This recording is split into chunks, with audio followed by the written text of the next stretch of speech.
कंजलोचन कंजमुख कर कंजपदकं दारुणम्।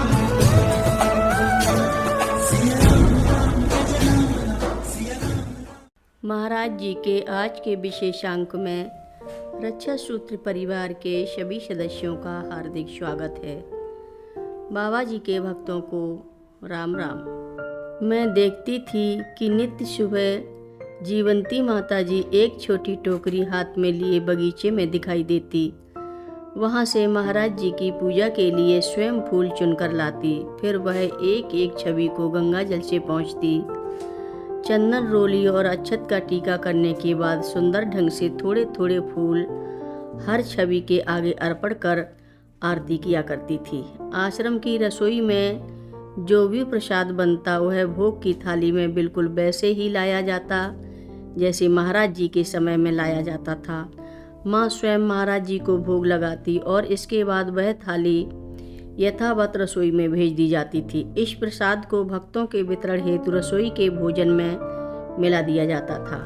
महाराज जी की कुटी का दरवाजा एक बरामदे की ओर खुलता है, जिसके आगे एक छोटा सा प्रांगण है जिसमें कंकड़ बिछे हैं। महाराज जी यहाँ पर बरामदे में एक तरफ लगी लकड़ी की कुर्सी पर प्रायः धूप में बैठा करते थे। महाराज जी इस जगह पर भक्तों को भी दर्शन दिया करते थे। कभी कभी इस कुर्सी को प्रांगण में लाकर दोनों माँ महाराज जी को स्नान करने में उनकी सहायता करती थीं। एक दिन किसी भक्त को लगा कि महाराज जी के पैरों में प्रांगण के कंकड़ पत्थर चुभते होंगे। उन्होंने महाराज जी से सीमेंट का फर्श बनवाकर इस जगह को समतल करने की विनती की तो महाराज जी मान गए।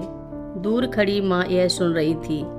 जब सब लोग चले गए तो माँ एकांत में जाकर अपनी धोती के आंचल में प्रांगण के पत्थर बटोरने लगी। उसी समय महाराज जी बाहर आए और माँ से पूछने लगे कि यह क्या कर रही है माँ। माँ ने कहा, महाराज जी इन पत्थरों को आपके चरणों का स्पर्श हुआ है, इसीलिए ये अनमोल हैं। अब जब यहाँ पर फर्श बनेगा तो इन्हें फेंक दिया जाएगा। उसी क्षण महाराज जी ने संदेश भेजकर प्रांगण का समतलीकरण रुकवा दिया। आज भी वही कंकड़ पत्थर पीछे प्रांगण में यथावत बिछे हुए हैं। जब कभी दीवार की पुताई होती है या कोई मरम्मत का कार्य होता है तो इन पत्थरों को सावधानी से उठाकर एक जगह इकट्ठा कर दिया जाता है और काम समाप्त होने पर उन्हें पानी से धोकर वापस बिछा दिया जाता है। माँ अक्सर बरामदे में आए हुए भक्तों से एक पत्थर उठाने को कहती।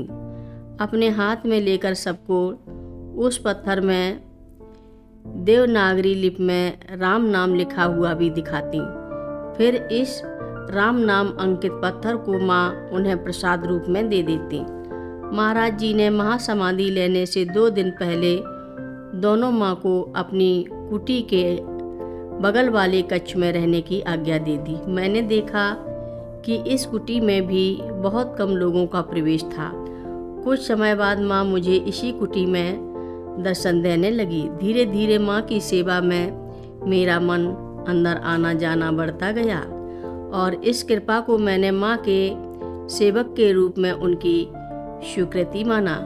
माँ का कक्ष भी महाराज जी की कुटी के समान ही साधारण सा था। लकड़ी का फर्श था और दोनों तरफ लकड़ी के बने 2 तख्त लगे थे जिन पर मोटे काले कंबल बिछे हुए थे। माँ का तख्त खिड़की की ओर था और एक शेल्फ में महाराज जी की छवि और कुछ किताबें रखी होती। माँ का तख्त महाराज जी की कुटी के दीवार से लगा हुआ था। यहाँ दीवार पर आले बने थे जिनमें महाराज जी की छवियाँ रखी हुई थीं। इनके बीच में हनुमान जी की एक छवि भी रखी थी जिसे मैंने देखते ही पहचान लिया। यह वही पोस्ट कार्ड था जिसे मैंने माँ को पत्र के रूप में रामेश्वर में भेजा था। तख्त के कोने में ही शिला के आकार का एक पत्थर भी रखा था जो मैंने माँ के लिए कामादगिरी पर्वत से भेजा था। सबसे ऊपर के खाने में एक लोहे का छोटा पलटा भी रखा था जो कि चंदन रोली से सुपूजित था। कथा लंबी है, आगे की कथा सभी भक्तों को अगले भाग में सुनाएंगे।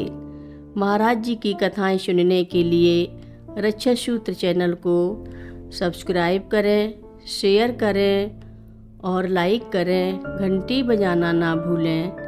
कमेंट बॉक्स में लिख भेजें जय नीव करोरी बाबा जी महाराज।